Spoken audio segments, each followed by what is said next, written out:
The reason I started recording this was because I had never really considered um, how much money I was going to make from this, or if it would make any money. That's still, up to negotiation. We'll find out. But I did it specifically because I wanted my films, and well, for one, I really wanted. It all started with the kind of the Blockbuster thing. When I found out that was existing, I was like, "Oh man, I really want my movies in Blockbuster. That'll be a kind of a really cool moment." The whole other part of it was that I had canceled a lot of streaming services in an effort to save some money after the schools closed and there was really no money per se coming in. Um, and then yeah, so I went back to my DVDs and I started watching movies on DVD again, and it was really nice to just go to a DVD player and press play and it would be just the movie. I didn't have to. I didn't. There wasn't ads and commercials and other things, and because I think there is an experience to be had. An experience to be had when you're taking a physical thing. You're taking a physical item that has been made and crafted by somebody and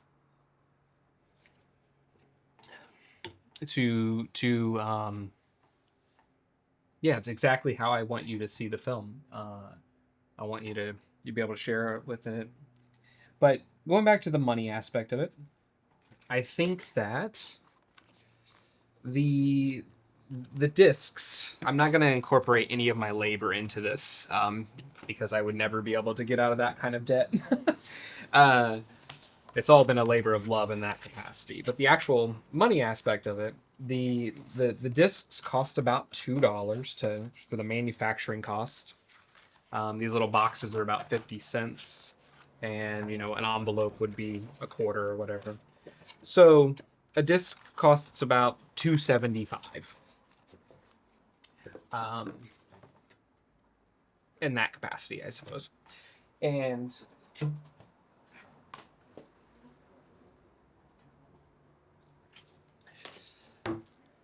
there is the shipping cost associated with it too, which is around $5 to be able to ship it. And so if the disc's $10 and the cost is $5 shipping plus 275, that means at $10, the filmmaker's making like $3. So there are costs associated with it, but I think with streaming and the yeah, just like the streaming aspect of it and everything being available immediately, I think we forgot that the reason a lot of that is available immediately is because the artists are not getting paid. They're not getting properly paid. Uh, I distributed these films, two of them, traditionally, and that traditional outlet was, I think we made like $1,700 or $1,800. That was divvied back to people that worked on it. So none of it, that was not money to me. And still to this point, yeah, they've never really made money per se, but they've been in festivals. There's been a lot of I think that throughout this process, I have been able to kind of just let it be what it needs to be. And because I realized a long time ago I couldn't control any of it. Um, and because it's like I don't know where this is even heading. But I do know it's something that's bringing me a lot of joy. I'm meeting a lot of cool people. Um, I'm getting to learn about other people's films, which has been a long time where I haven't been able to do that.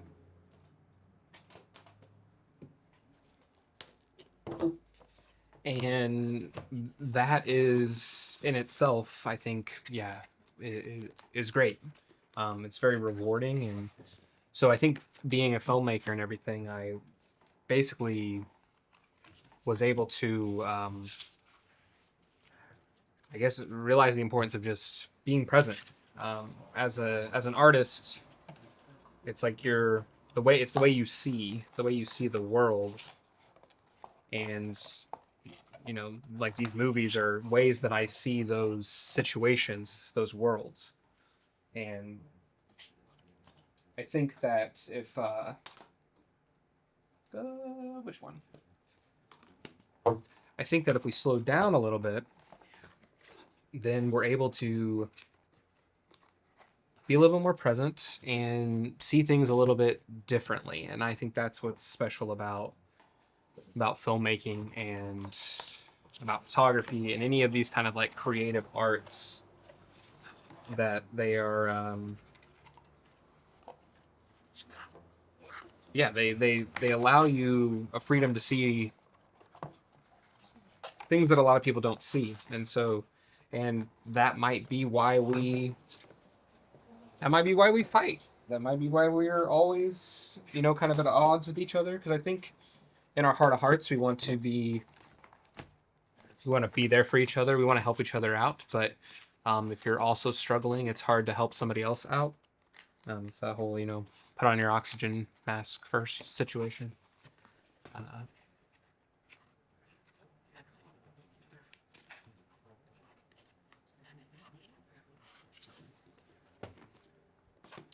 I don't know, just a lot to, just like a lot to consider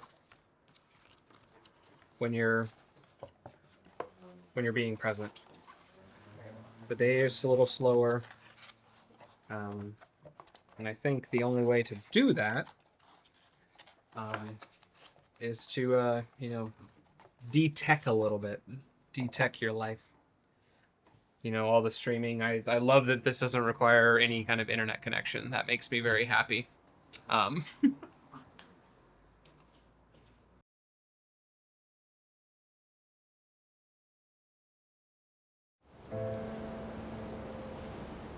Guys, look what I got. Sam, can I have this? Oh yeah, I thought that was a good idea.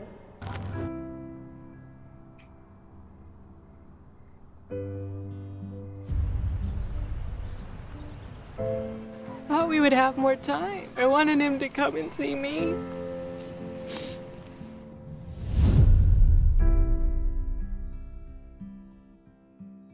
How did you allow yourself to leave? I don't know, I didn't feel like there was anything there for me anymore.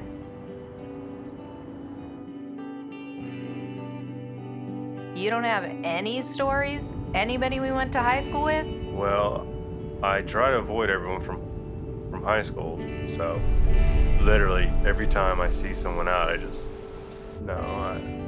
don't want to remember anything from high school.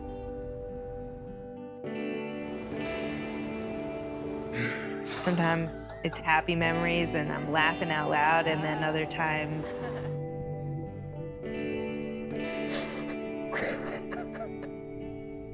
do you ever think about like conversation you would have if you could talk to Sam one more time, or what you would do if you had one more day together? Sometimes, I guess. People are content and small town life is okay for some people. It's like, don't you think that's just what you've been told, so you believe what you've been told? Because I left and I didn't come back and I wasted time that I could have spent. Okay. When the snails die, then the crabs come and they take their shells and they take up residence.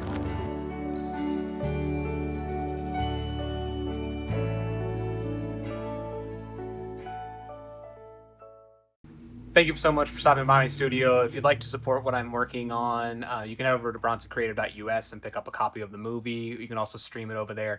And if there's a movie you're working on, I also want to hear about it. So drop it in the comments below. See you next time.